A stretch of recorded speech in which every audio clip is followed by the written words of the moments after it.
Hey guys, so today we're going to talk about some pump science and a particular type of breast pump called a piston pump. We essentially have two different types of breast pumps out there with electric breast pumps. We have piston motors, and then we have diaphragm or membrane motors. I'm not even going to start trying to explain to you how a diaphragm or membrane motor works. I've had it explained to me, and what I can tell you is that it works because clearly that is what most of our breast pumps are now. But piston motors are of particular interest for a couple different reasons. The big thing being the piston motor provides a smoother, more controlled pump experience. And a lot of the reasons we got away from piston motors and away from that more mechanical type of suction is because one, there was pressure for smaller breast pumps, cheaper breast pumps, which piston pumps have tended to be our more expensive, heavier duty pumps. And three, with bad flange-sizing, the piston motor was actually kind of painful. So let me show you what a piston motor is. So this right here is the Amita Elite. And this is actually what they reeled in when I had my first baby 12 years ago, almost 13 years ago now. They reeled this in. The nurse couldn't even tell me how to connect the suction. The suction's actually connected right here to the piston. And this part, when I turn it on, is going to move. Now, I'm going to turn it on and then I'll continue talking because piston motors were actually on the louder side. This one is definitely not one of our more refined ones, so that is also a role there. Trying to do this backwards is hard. Okay, so you can see that arm is moving in and out and it's connected to the tubing.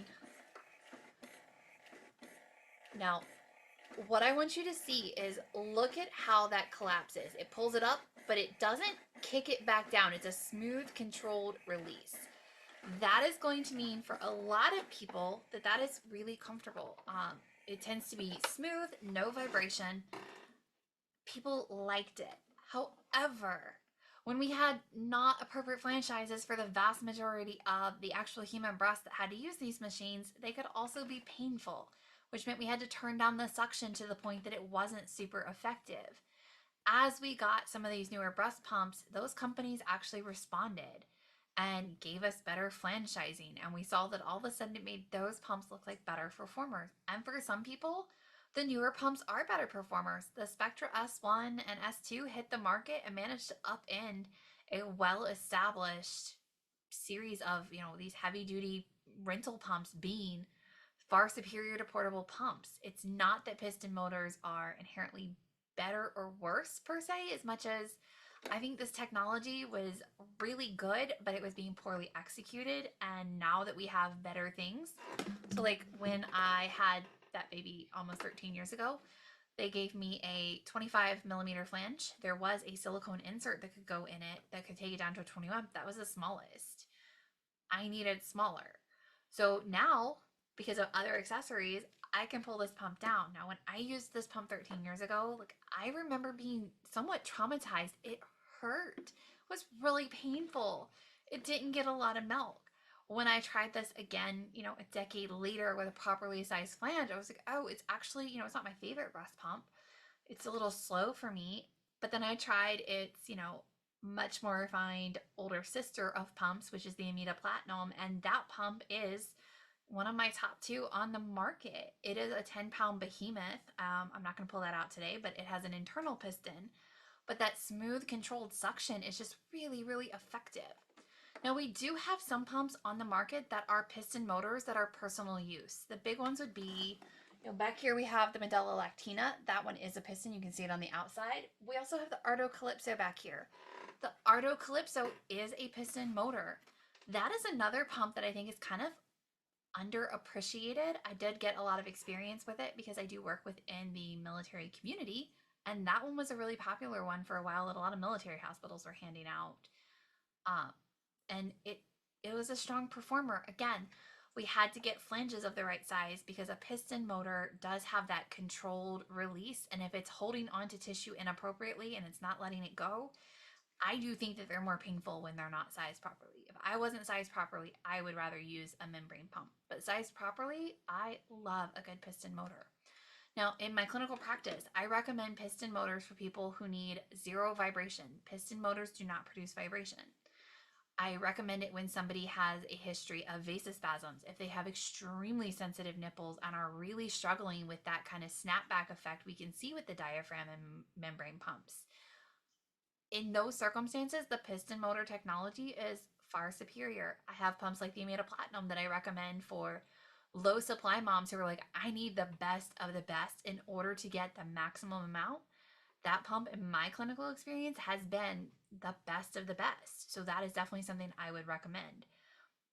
But now we're getting more conversations about this because we are seeing that some of these older technologies were abandoned because we did not have the flanges that we needed. Now that we have the flanges, we can pull them back out and see, how they actually performed. And there are a lot of LCs out there who really long for the days that we could get our hands on these pumps because they were heavier duty. We see a lot of moms struggling. They want to pump for 1 to 2 years, but their breast pumps are not made to last that long. And we have the Lancino Smart Pump 3.0. It's rated for 500 hours, and I would say it lasts on average 350 to 400 before we start to see the motor fail. That is not that much if you're exclusively pumping, whereas Medela Symphony and Amida Elite and Amida Platinum, those are heavy duty pumps. So when we have somebody that's really wanting that heavy duty pump experience, it is kind of sad because this technology is not as easy to get your hands on because rental pumps aren't such a thing anymore. These multi heavy duty user piston pumps are harder to access. But I also want to show you one of the original motors that this would have been based on. So believe it or not, this is not original breast pump technology. This is actually far more refined, and I want to show you where we started with that type of mechanical suction. So give me just a second. This thing is really, really heavy. This is the Amida Ignal. This is actually like hard to hold up, but I'm going to try and get this up here.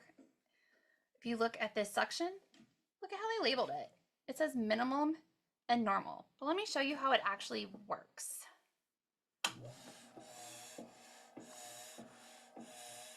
All the motor's doing is moving that heavy weight, which is rotating the motor, and all you had control over was the suction. So we have minimum, and then we have normal. And then to show you the quality on these motors, let me pull this flange up. Sorry, this is actually really hard to manhandle. This is not a portable flange. And yes, I have actually tried this pump. I had to really, give myself a pep talk, but this is actually a very gentle pump when it's on minimum. When it's on normal, it's about 260 to 270 mmHg with modern pump parts. But you can see these mechanical motors were popular because they worked. They worked for a long time. When we were talking about hospitals being in charge of pumps and private practice LCs renting pumps out, there was not really a space for a pump that was lower quality that was going to die because that meant the company that was sending them out was going to have to keep repairing and replacing. With personal use pumps, what we see is more of a push to almost a disposable pump where a lot of them are not going to last you a full year.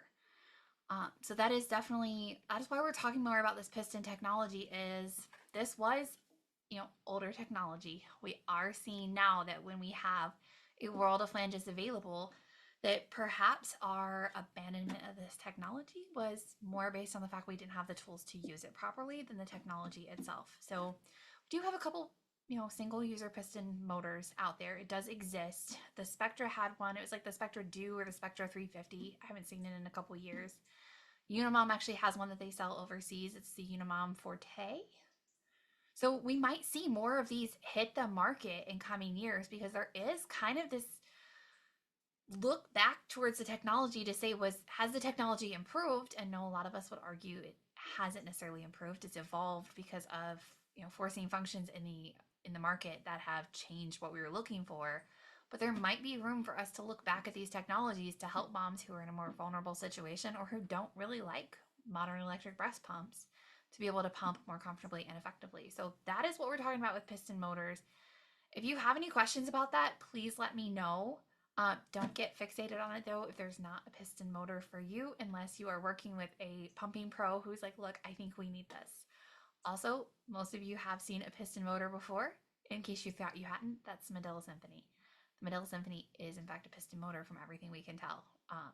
The Medela Sonata was also a piston motor. So they do exist in personal use. It's just not common. It's definitely not our most common type of technology. So that's my spiel on piston motors. And if you have any questions, just let me know.